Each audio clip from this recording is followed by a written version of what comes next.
Hello and welcome to another episode of Roy B. the Middleman podcast. And today we're actually coming from Kings Canyon in the Northern Territories, north of Uluru, for those who aren't sure where Kings Canyon is. And we're going to do some other shorts throughout our 5-day trip here in the Northern Territories. And we're talking about conscious relationships with the land, because conscious relationships aren't just about people. And I'm with my lovely lady Aida Jasmine.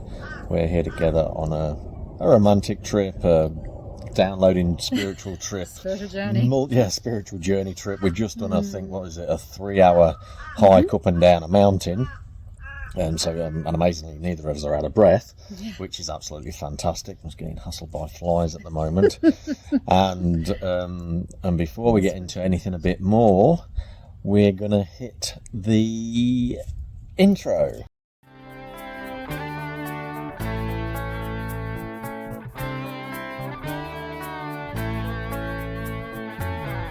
Come join the middleman. Wisdom from Marlin's man. Roy be the middleman. Set yourself free.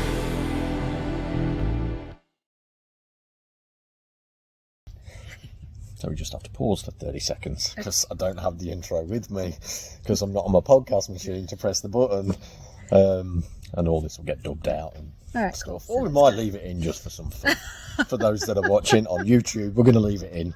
Have a bit of fun. And then there'll be an intro. Cool.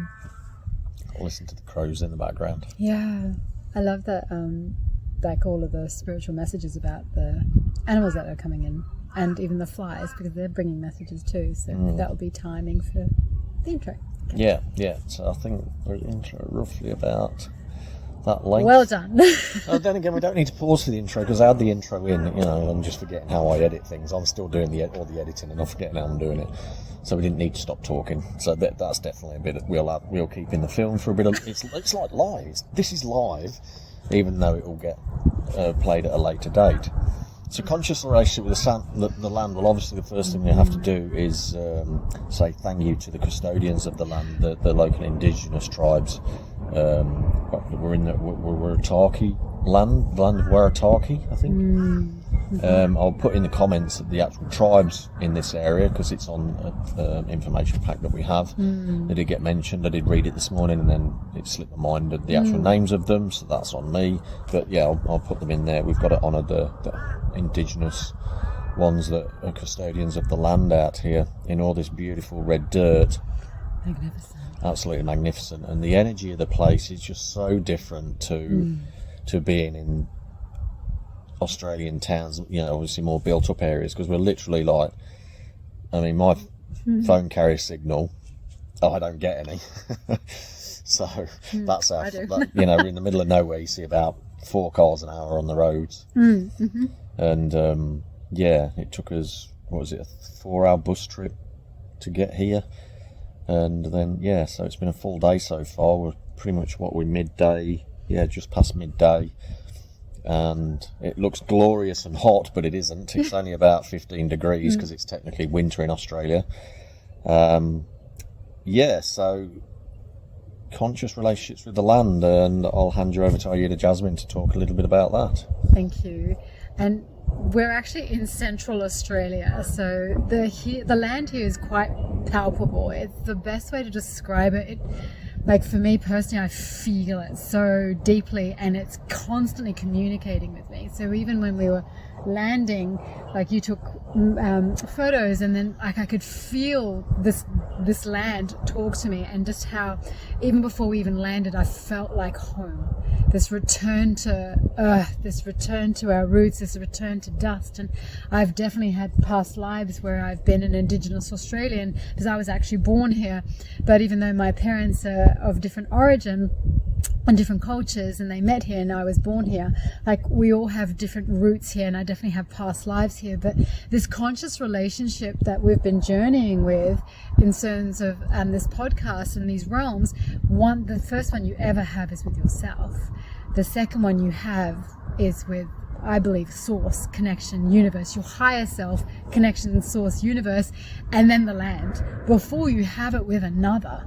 Because this land is our first primary. You can just feel me like I just get massive tingles. Get massive tingles. I can't help myself. Amazing. Like, it's beautiful. this land is your primary caregiver.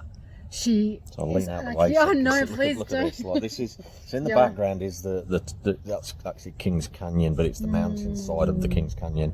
It's known as Carmichael's Crag. Whether that's the bit we can see. Oh no, it's some of that. We'll way. Some of definitely that turn way. the camera around. We might turn the camera around and show that during the video for those listening. But yeah, this conscious relationship first with our mother, our birth mother, and then the second relationship is with our second mother when we put our feet on the ground, Mother Earth. We have two mothers in our lives, and very often we don't acknowledge the second one, the one that feeds us, clothes us, gives us everything, sustains us throughout our whole life, that some people rarely love. You know, throw litter and dump and do all these things and don't realise how much we draw from Mother Earth, because we do actually draw energy and nutrients and vitamins through our feet. When you're barefoot on Mother Earth, she's giving you sustenance. There's people out there that have trained for many, many years, and that's all they do. Their mealtime, they go out on the grass and get the bare feet on the ground, and all they have to do is drink water and have a meal every now and again. That's a discipline that, if you want to do that, that's entirely up to you. But the food that you do eat is all provided by Mother Earth and her soil. And the ecology of nature that she maintains and balances so well, that as man we think we can control. We're very naive if we think we can control a being, a planet-sized being, that if she wants to kick us off, you only have to look a couple of years ago, even though it was in my opinion, it was man-made, the virus could have easily kicked us all off. But she still creates it. She can create natural viruses too. If she doesn't want us on here, we won't be on here. And then there's also the natural, earthquakes and tornadoes, and her showing her power that we are absolutely defenseless against. But at the same token, she nurtures us on the beautiful days that we can go down the beach. Like a day like today, it's glorious. It's not too hot. There's a nice breeze. We're being a bit hassled by the flies, but we are in central Australia. But that nurturing where, we've just been for a walk through the most glorious landscape of rocks and creeks and literally a place called the Garden of Eden, where you walk down into this small little canyon that's got water in it, or rock pools, and it's just unbelievably amazing.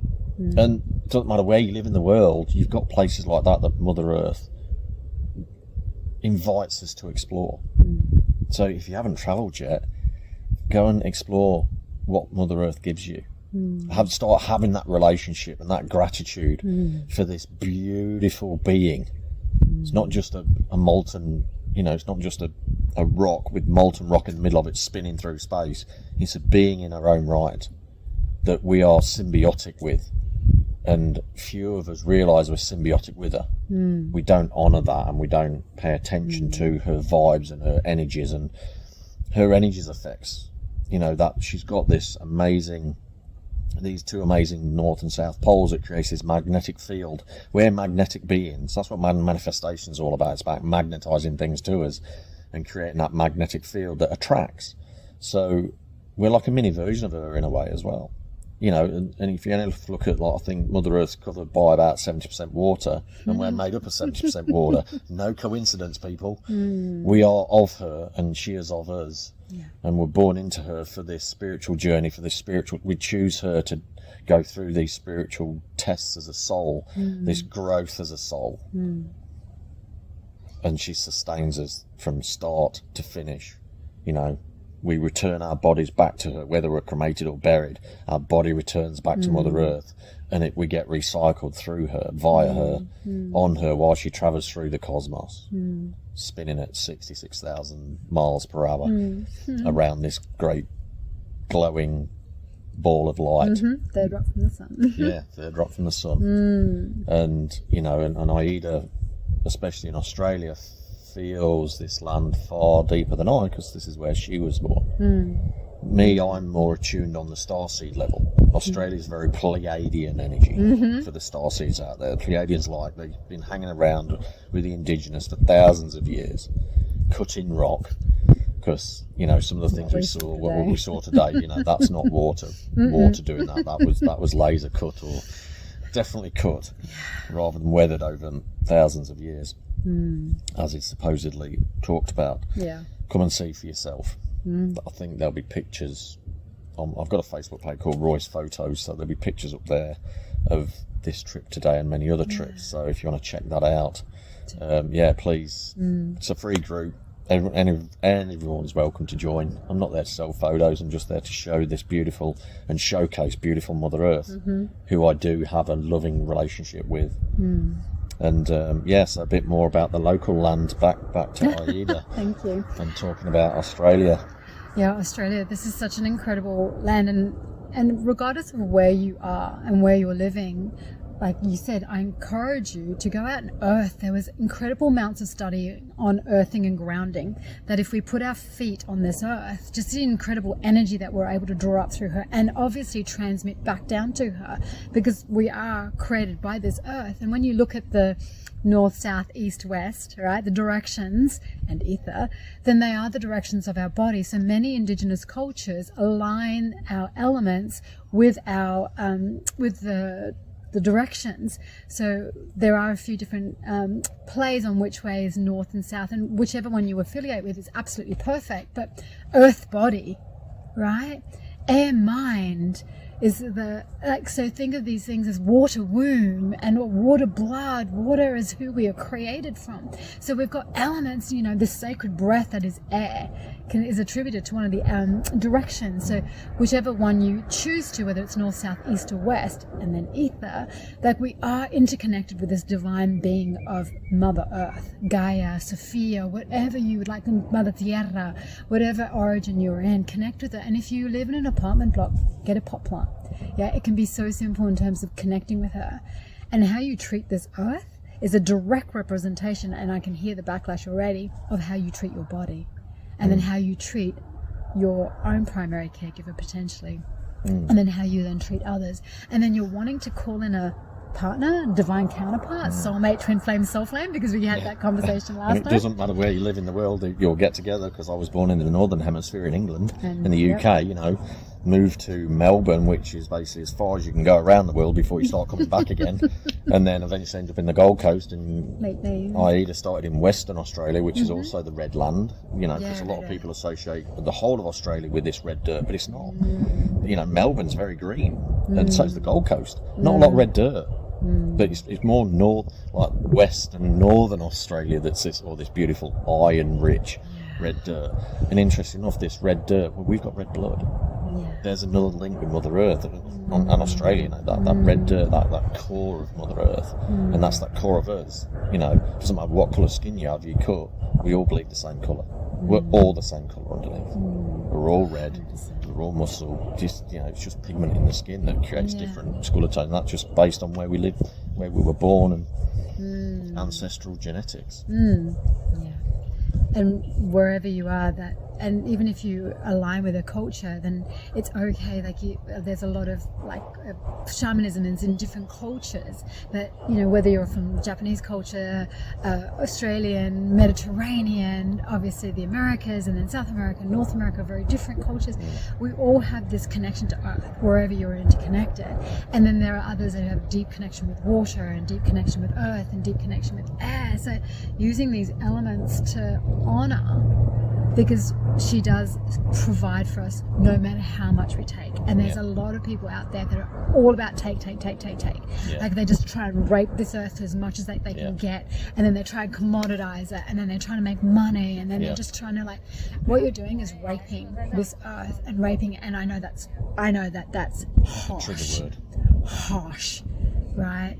But when you boil it down to exactly what it is, you're taking something without permission, right? Yeah, and a lot of people do. Yeah, even if you want to take a rock off the beach, if you don't ask Mother Earth, or take a branch on the floor from the forest, ask permission. Because you don't know why the forest left it there. Yeah, there's Always ask permission. ecosystem that is constantly like when we came here, there's this little brochure in the hotel that says there's little animals that are in and around, like the kangaroo and obviously the field mice, and then the rabbits that are here. They're all part of the ecosystem. I think it's Australia, so there's snakes. The death adder. They did well. They made sure to highlight death adder. Death adder. I think they just do it for fun. Look, we know there's a lot of people that don't live in Australia that think Australia's absolutely crawling with snakes and spiders and sharks and everything, but it's not. I've been here 16 years, 15 years, and I've seen about 5 snakes. He doesn't get out of much, does he? No. Yeah. It's actually pretty good. But look, I mean, if you live in the country, you come across them a bit more. But you know, when you just live in the normal townships and stuff like that. But you go trekking in the local area. You can go for a hike in the local area.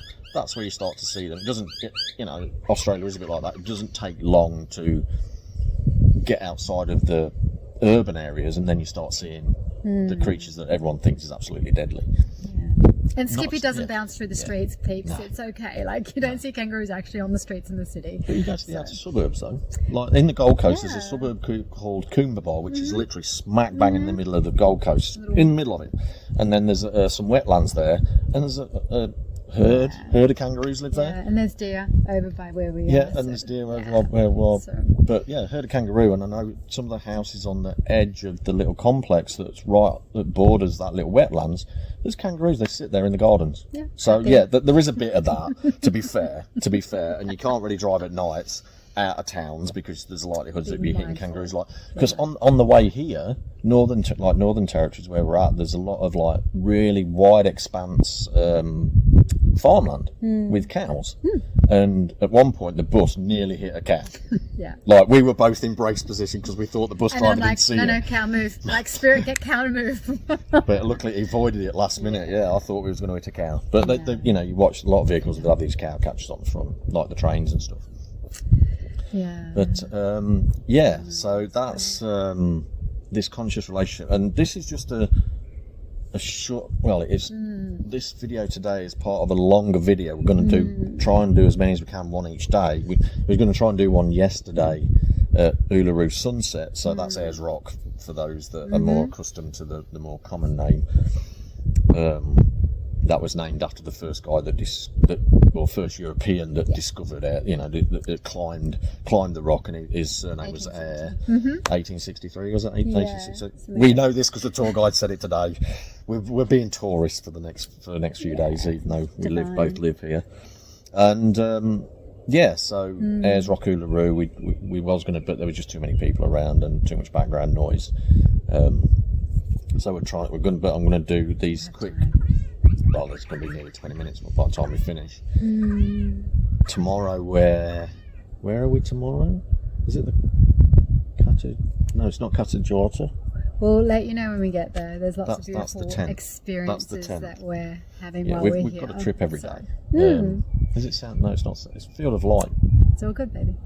One of them. Anyway, we've got wherever we are, because we're doing all these different tours, either evening or night. We're going to try and do continue the podcast, because I like them to go for about an hour. My voice spirit. We've actually, because these two birds were just like dancing here and they're miners, so like we're both very much connected to spirit animals too, because obviously we're so connected to spirit and how they communicate with us. But first thing, before we even got on a bus this morning, we saw two rabbits pass through. We saw the two cows on the road, because one was on the road, one was on the side. We've just got these two birds that are just dancing. We had probably hear them. Two cockies or two galahs last night as we were looking at the Uluru sunset. They came in behind us with messages, and like this land, if you just listen and if you just connect and you sit in some silence and receive those beautiful, profound messages, like there's so much wisdom in her, and that you can just receive and share, and that deep love and compassion that she continuously shows us. And even if you live sharing more of that with you. Absolutely, and even if you live in the middle of a city, there's parks. Oh, absolutely. So go and connect there. there's trees. Doesn't matter what city you live in, there's trees somewhere, and they're all connected. All trees on the whole planet are connected. But It is even a bit as like you, Avatar. sorry, Mona, but even as you said, like our food comes from Mother Earth. So even before you eat, just bless it. That deep gratitude that we have for her. We all stand under the Godfather Sun. So gratitude for, Grandfather Sun for that beautiful energy, and then Grandmother Moon, who consistently gives us light during the darkness of the night. So we're constantly being bathed in all of this divine energy. Let's honour it a little Yeah, bit. and if you go to Roy's photos, once I get back from the trip, there was It's an incredible incredible shot of the moon just rising above some of these bright orange red rocks. Just amazing. So the moon also provides amazing photography throughout the day as well, So we'll pause it here, and then there'll be different scenery. There'll be a transition and then different scenery, and we'll be continue this talk about the conscious relationships with Mother Earth and the land. And we'll just swing it round just so you can see. See where the land that ends there? That is Carmichael's Crag. The end of Peace Canyon. Yeah, named after some guy that financed another guy that came and was the first European guy to walk up that, so they got named after it. That's kind of how it worked back in the 1860s, apparently. Anyway, thank you for watching so far. There'll be a pause and then it will continue anyway. We'll be in a different location, but all in this Uluru, Ayers Rock, Kata Tjuta, Kings Canyon area, Northern Territory, Central Australia area, with this beautiful red dirt that everyone thinks Australia is actually covered in. And no, there's no crocodiles up this far, not this area either. You just get your death adders and your pythons and spiders and cows. Cows are more likely to kill you than snakes. So. And if you hit one with a car, so So drive safely and don't drive at night. All right, my loves. Deep gratitude. Thank you, and See you soon. see you extremely soon, in about 2 seconds. Take care. Hello, we're back again after that quick pause from the video yesterday, and yes, we've had a quick wardrobe change and a location change. So here we are. It actually, not at Uluru, it's about 11 kilometres away. We think about walking there and back, maybe not.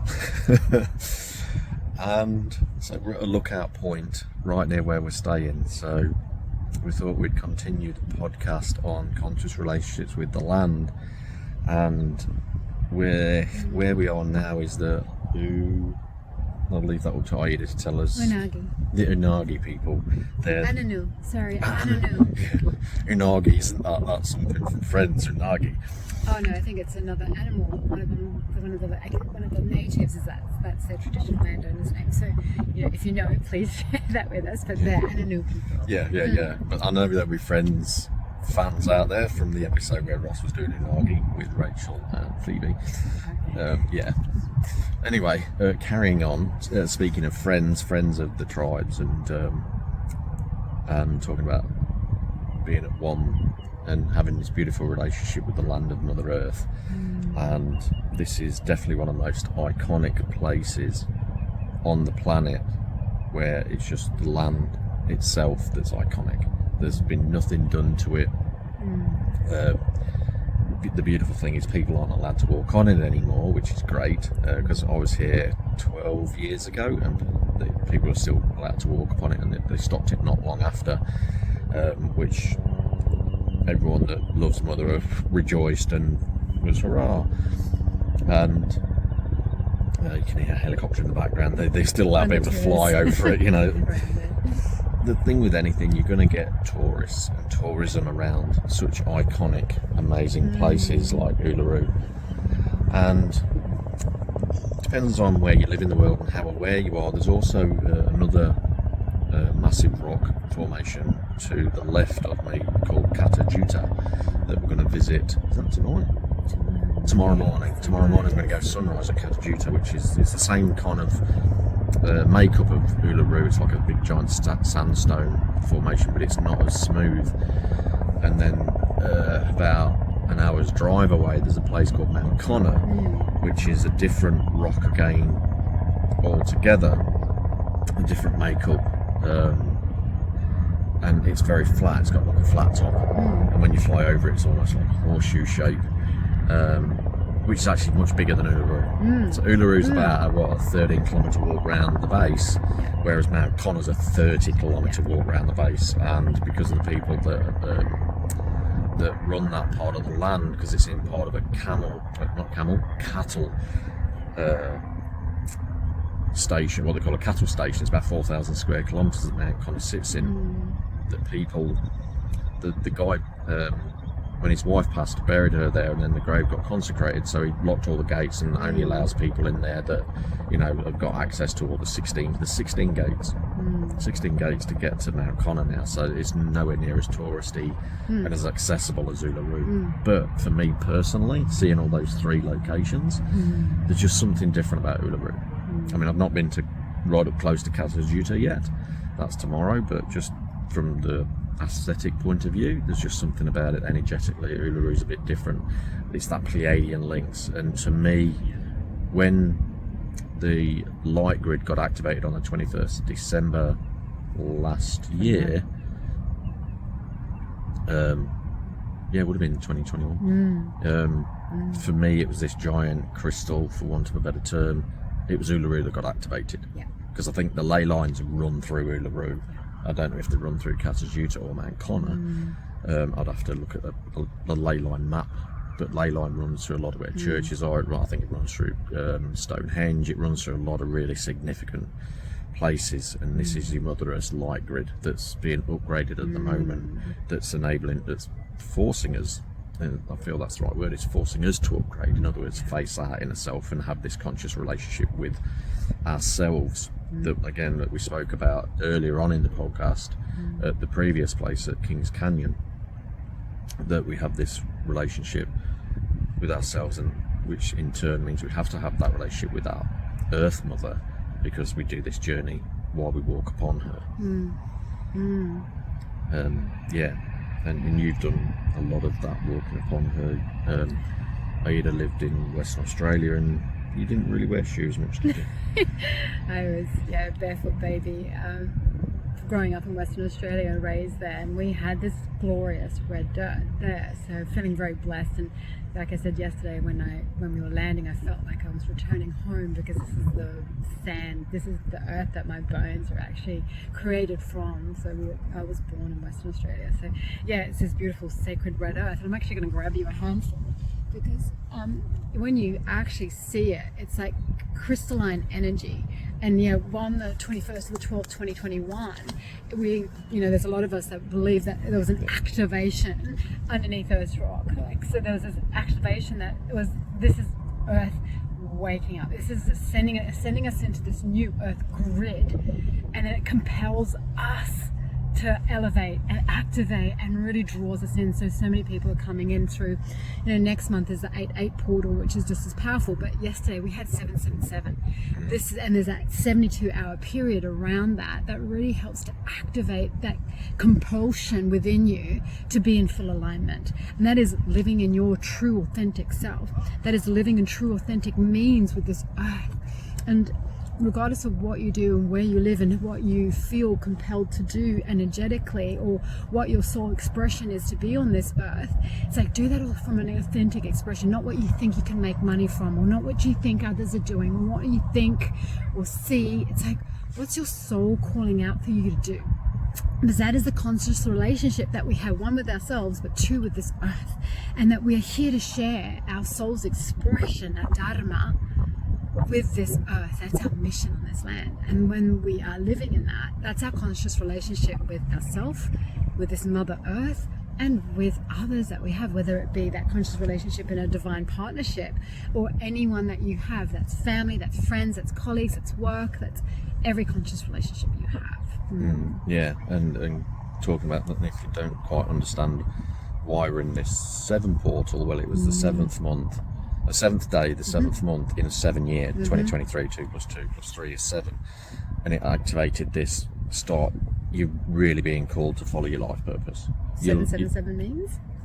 which if you look at the angel numbers means you're on the right path in all areas of your life. It encourages you to follow your path, what you was born down here to do, what you chose to do before you came down, whether it's you chose to be a mechanic or a spiritual guru or a bus driver. It doesn't matter, because like when you do what you love and you follow that path, the universe just responds and responds to your calling and opens up all these amazing doors, and you're just beautifully happy.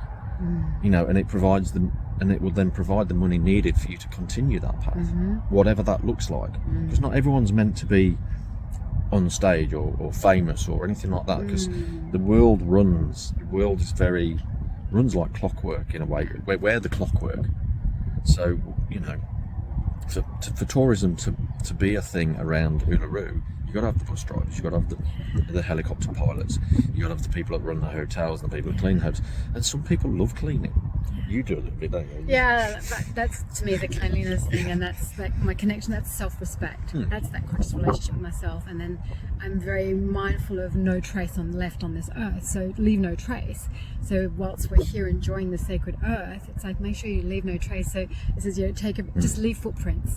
That's all we want to leave on this earth. And then they're really, absolutely, and they're really great about consecrating the area, because we don't want to leave it desecrated. That's just so disrespectful. So even though you're enjoying this incredible site or earth, wherever you are, leave nothing but footprints, but do so mindfully, because everything is so important to the ecosystem here and the biodiversity of this land. Whatever you are, even in your own home, like having that sacredness around what you do and how you treat things, so that you leave nothing but a footprint. It's such a beautiful way of honoring this earth, honoring yourself. And that's why I kind of like cleaning, because I want to make sure that I leave nothing behind that isn't, it's respect. It's a deep respect. Because whether you can read this, or hopefully in post edit I'll be able to reverse the camera around. It actually says, hold on to what is good, even if it's only a handful of earth. A Hopi prayer. And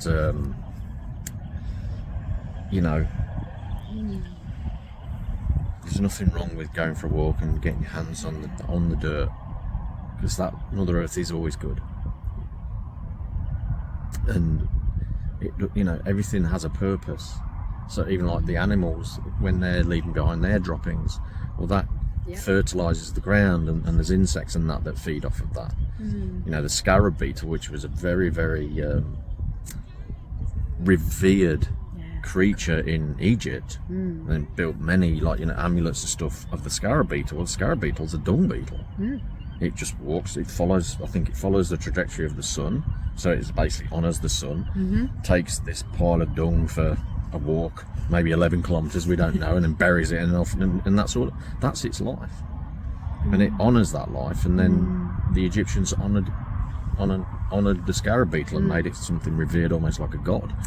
So it just shows that when you follow your passion and don't care what other people think, it's your journey, and Mother Earth will back that up. And then the people will, because that's your energy that you're putting out, going, I do this, I don't care what people think it is, I love doing this. I was born to do this. When you truly find your passion and do what you love, that's what you were born to do. And the universe will always open doors. And the other thing as well is when you try and move away from it, if you let others try and convince you to get off that path, because it's not as glamorous as what they might think.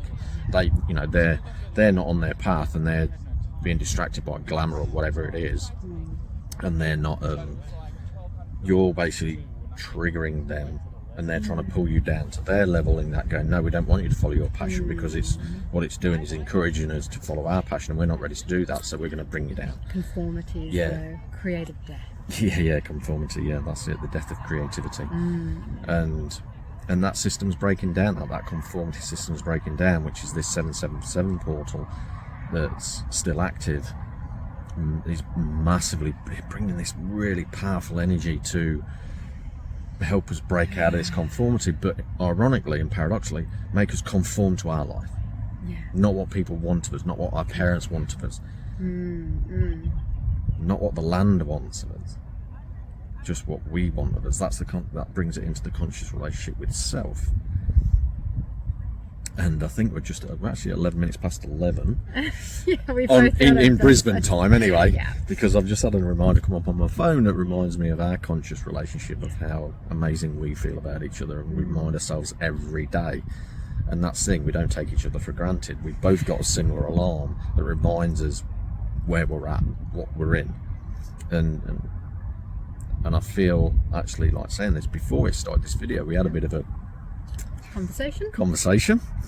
And it was a conversation, it wasn't an argument, it was a conversation. So obviously a few things have been bubbling up and it just needed clearing. Yeah. And what a better way to clear it than this amazing Being held by the being sacred held, earth. yeah, this sacred land. And returning it to it always. Yeah. So even when we have things come up or triggered within us or activated within us, we bring it to each other, and we do that from a loving space, and we were held by this land, and we invited it in to support us on that conversation, that discussion, that unveiling. And you had a beautiful analogy. If you'd like to share that, of how, with our relationship, it's like you said, the frayed edges of what's left of, because we've done so much deep clearing, now it's just remnants of frayed edges. So when you are in a conscious relationship, it's constantly being renewed. It's constantly, it's compelling you to constantly evolve and grow, just like constantly evolving and growing. Like if you look around this earth, there is nature, she runs in cycles, so must we. Yeah, and I use that word must because it compels us to grow, death and rebirth. And we had a death of what was coming up for us. It's like, let's not brush that off, and we're not bypassing it, and we're not doing this BS stuff. Yeah. We're looking at it deeply. Exactly, and considering where we were and there's people around, we didn't go, no, we're not going to talk about this. We needed to. To us that was probably the equivalent of having a blazing row out in public. But we just spoke about it. We honoured each other. We said, look, this is how I'm feeling, this is what's come up for me, what you've said or what's just come up. We're triggering each other to smooth these edges and then grow. Whereas other conscious, other relationships before you're conscious are there to deconstruct you. So someone will bring out the worst in you, so you can release that worst, what you feel is your worst version. To bring out the best. Yeah, just like Mother Earth shifts, the deserts of the Sahara are shifting sands. So the dunes never look the same, whereas in Australia, the sand dunes are static. Yeah. What did you say, 30,000 years or something like that, the sand dunes have been around. So they reckon, so the people reckon. But however long Uluru's been there, this one big giant static rock, and Mount Connor and Kata Tjuta and Kings Canyon and all these things, because this just, place, this will go on YouTube as well, so place in the comments if I'm wrong. I'm happy to learn new things. In that Australia is a bit like England, it's in the middle of a tectonic plate. So we don't have earthquakes, we don't have massive regular earthquakes here like California, like places that are on the edge of tectonic plates do. And yeah, of course we still have earthquakes. When they shift, we shift with it. And so that, how they think that mountain ranges were formed, maybe it was. I'm no geologist, I'm no ancient geology historian. History's for me like what we get taught in school is taught by the conquerors and the warmongers. His story. Yeah, his story. Yeah, what does it say? History is always created by the winners. And then they, it's just like all the negative speak around paganism, and they brought, they reversed the pentacle, which is about the 5 elements: earth, air, fire, water, all the four directions plus ether. And then they turned what was essentially a nature god, because we're talking about the land of Pan, the green man as well, it's got the stag head, that's its, the Lion, Witch and the Wardrobe has these, the book has these creatures that walking on 2 feet with the, the half deer, half man kind of thing. Well, they just turned that into the devil with the horns. It was just a stag, a creature of the land, the stag creature. And I remember years ago reading a book about Native American Indians, about shapeshifters that would end up looking like these beings. And it was actually a factual story about by a guy that lived on a Native American Indian reserve for a few years and claimed to have seen one of these creatures one night, or one of these shapeshifters. And at the end of the day, it's not that, when you really think about the body being made of light, because we're all made up of light and energy, we're becoming less dense, which means a bit further in the future, how long that future will be, we'll be able to shapeshift again, because our bones won't be locked. Our muscles and bones won't be locked, and we'll be able to shift them around. And I truly believe that's where we were years ago, maybe in times of Atlantis and Lemuria, where we're shapeshifters. So we could be mer people, then go to Atlantis and shift our bones and that to be able to walk on solid land and back on, walk on this amazing Mother Earth.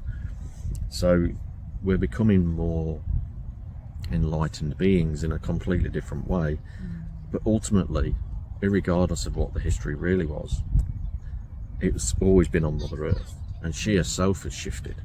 Depends on, again, the whole conjecture history is really. Originally, there's one big landmass called Pangaea, and that all shifted to become different continents. Whether that's true or not, we don't know.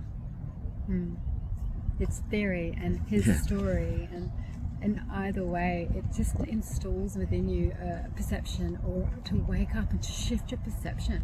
And it's only when you become more enlightened or more awake or more conscious, like, just allow whatever feels good for you, and you are allowed to shift and change.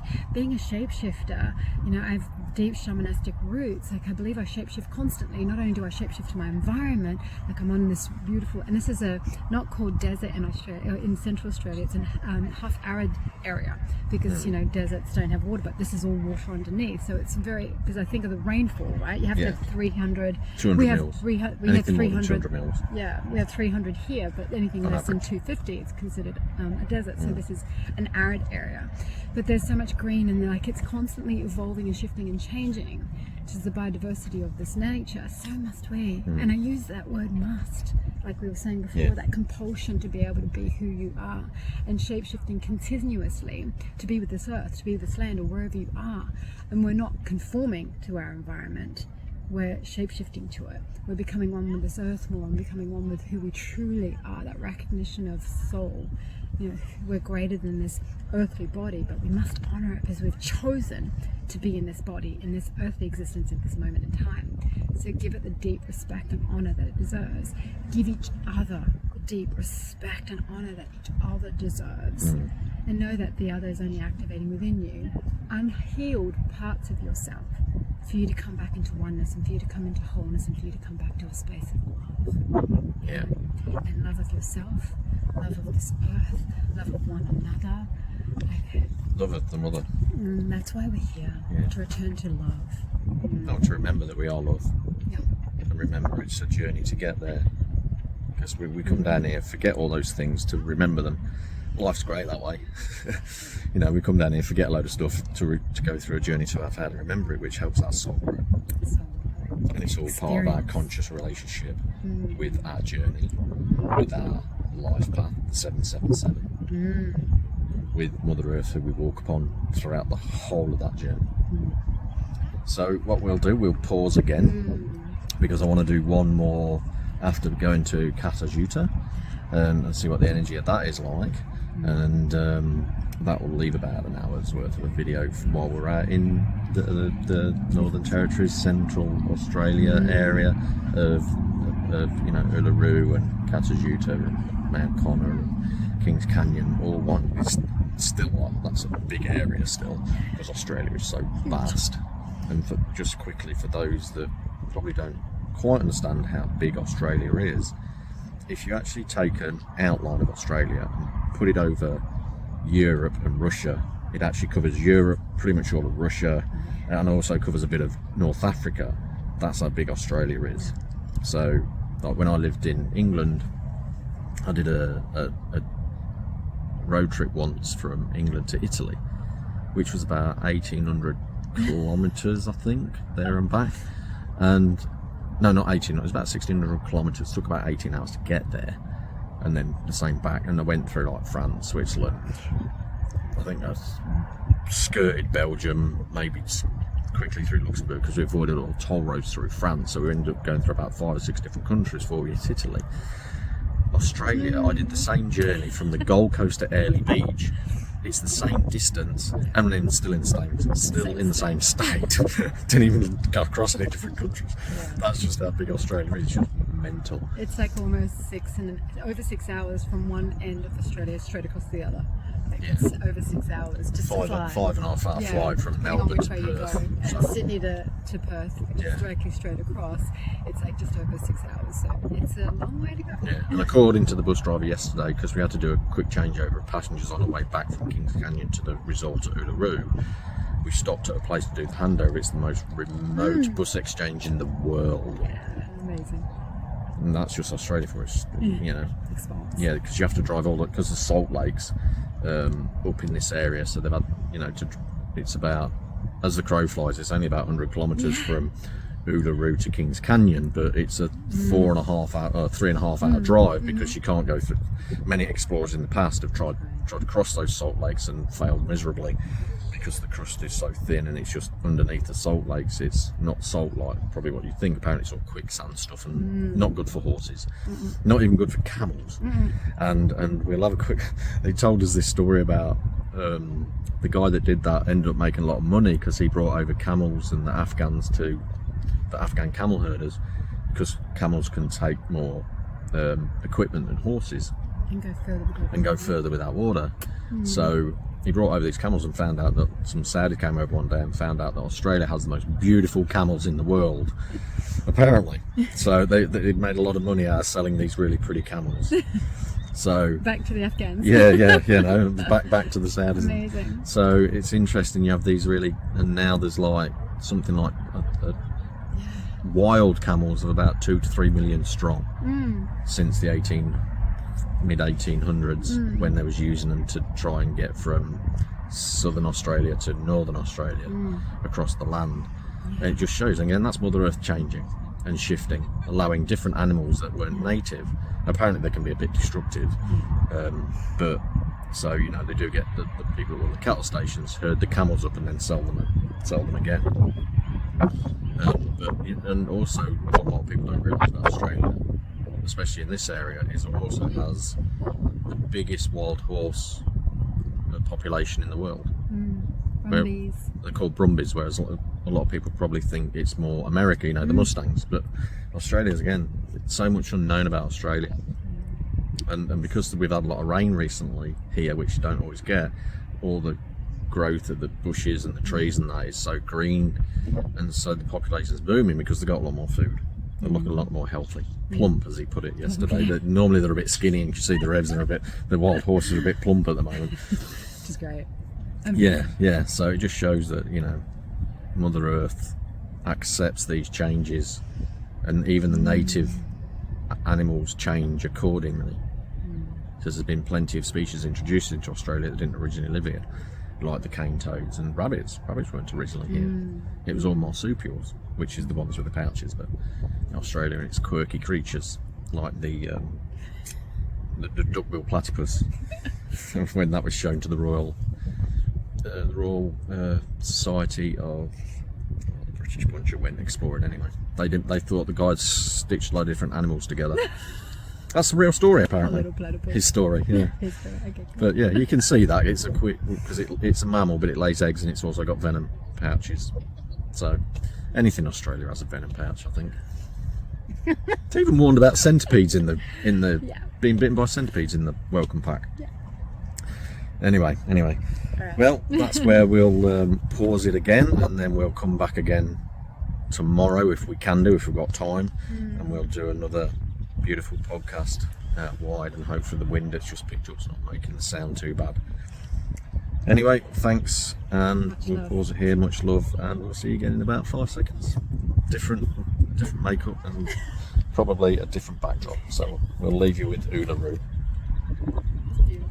That's gorgeous. Take care, everyone. Hello everyone, for part 3, and this time we're pretty much right next to Uluru. We're just under we're doing the full base walk, which is about 10 kilometres.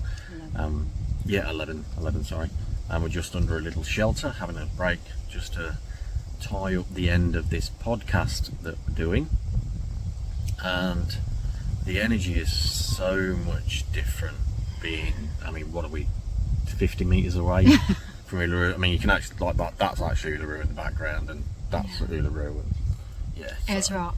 Ayers Rock, for those that don't quite know what Uluru is. And yesterday we actually went to Kata Tjuta, and not close up, Not fairly as close though, yeah, not as close, because you can't get as close there because it's actually a more sacred site.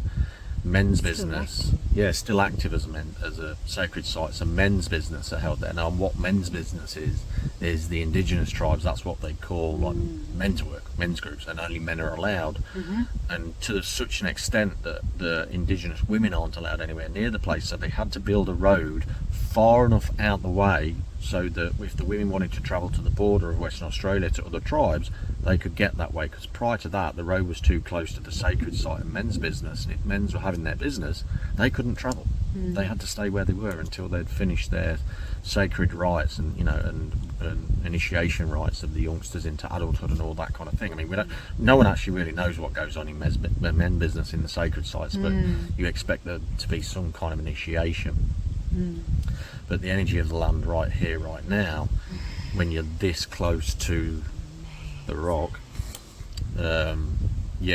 both myself and Aida were getting downloads.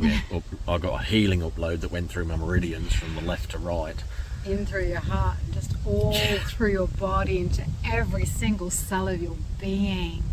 It's just so palpable, this land. It's like it throbs with every footstep. It's just incredible. And the communications, and I'm like, there was one part where the tree was literally, the whistling of the wind was just around this one tree, and I could hear this tree whisper to me, and then he tells this joke and he goes, this tree's been waiting centuries for someone who could hear it to tell this joke. Whether that was the case or not, it was just funny in the moment. It was perfect timing. Perfect timing, yeah. And it wasn't the tree that's behind us either. But and I wore a special t-shirt for today. It says look after your mother.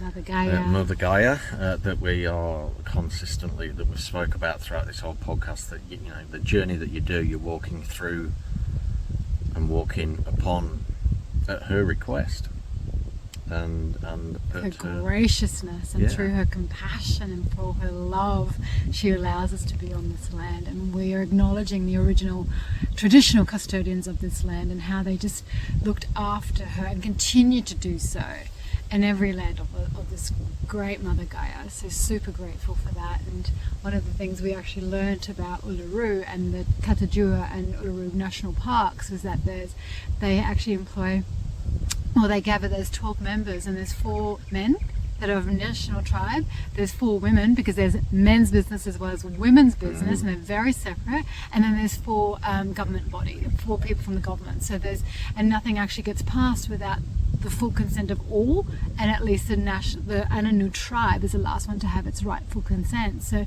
it's really beautiful how we're working together with sacred custodians of this land to really honour her and ensure that we're honouring her in the best way that we possibly can, and to the least amount, if you wish, and we can always do so much more in our honouring, but it's the very least that they're holding us to. So it's really very beautiful.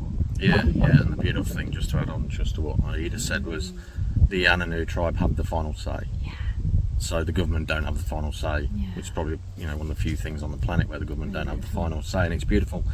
And I actually saw an article yesterday that the Blue Mountains, which is down in Sydney, which is more of the land, they're going back to the traditional landowners' names. So I don't know what that's going to be called. I did make a bad joke about that, but I'm sure Aida doesn't want me to repeat it. Not for these peeps. Not sure for they these.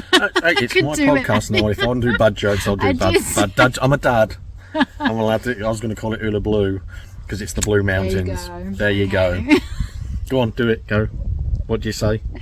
Boom. Boom. This is what she does. That's her humour for me when it's terrible. I do boom when it's good, and then I'm like, I prefer the laugh.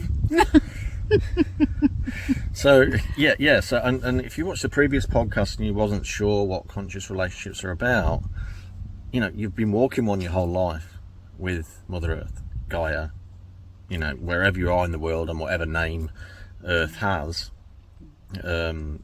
you've had this conscious relationship, whether you've been consciously aware of it or not. I mean, some of you may have been born into being like, not the Earth Angels, that's a different thing altogether. The Earth Warriors, the Rainbow Punch, tie yourself to trees and save it that way, and you do fight for her cause, which is great. And we've all got our purpose in regards to helping and healing and helping upgrade Mother Earth. And that's the important thing. Whatever it is that you can do from here on in that can assist in Mother Earth's evolution, take that step today.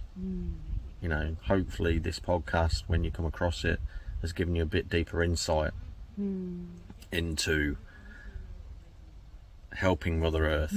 Even if you go for a walk to your local park and take a bag with you and start picking up litter every time you go there. It might seem a simple thing, but it's an easy thing to do. And they always say, like, if you don't know what to do, then do no harm. That's all we can do, is at least do no harm. So you're always responsible for your own actions, so do no harm. And that's where we'll leave it. We just wanted to tie up the podcast and basically end it in the most beautiful place, right next to Uluru, in the Uluru Kata Tjuta National Park, honouring the people of the Anangu indigenous tribes. So deep honouring, deep respect, deep love. We'll end with the outro. Thank you very much for watching. We honour you all, honour the custodians of the land. Take care, everyone.